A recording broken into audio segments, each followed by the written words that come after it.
I must say I'm very fond of Bristol, and I was very favourably impressed with it when I visited for the Keynsham article, it's great to see the cyclists whizzing along the new bike tracks. I mean, I'm looking for a new house at the moment, and I was thinking maybe it's not too late to think about to reopen the Bristol question. Is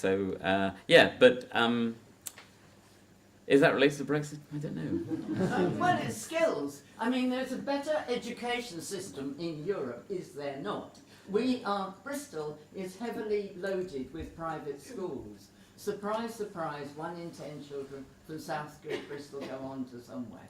And now there are all academies, which are also private schools. So the educational outlook looks really bleak. Yeah, I mean, I actually, you bring up something there that's quite interesting that I think is quite important in terms of the Brexit debate. Is you just said quite sort of in quite a blanket way that education in Europe is much better, and to me that is the kind of idealizing of the side that you like that is just as problematic as the demonizing of the Brexiteers.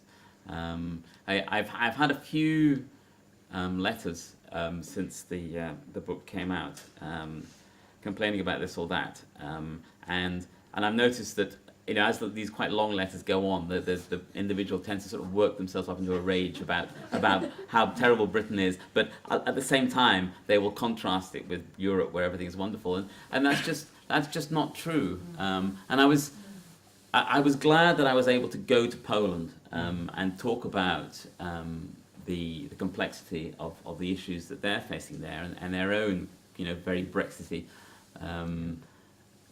political situation, because it always looks rosy from where you are. I mean, we see now in France that they have their own sort of populist insurgency. Probably going to peter out, but I mean, more to the point, they also have massive problems with their public services. We tend to think, oh yes, the French have got it sorted, but in terms of their trains, in terms of their health service, very much so, in terms of their school system, they have massive problems with all of them. And one of the quite persuasive explanations I've seen for the revolt of the Gilets jaunes in France is that in a way they're kind of where Britain was in the 1970s in quite a narrow sense, that it's great to have a high taxation society where all your public services are taken care of. But that doesn't mean you're going to be happy, because compared to a low taxation society, you've got less ready cash to spend on the things that you want. While from where we are now, it might seem, we don't need all this or that. We don't need this extra money. We can pay higher taxes. We'll be perfectly happy because the hospitals will be better, the schools will be better.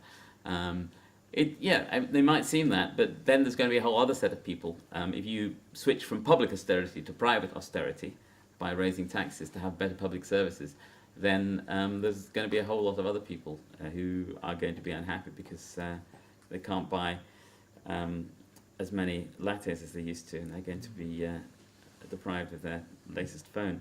So I'm just beware absolutes is my fundamental message.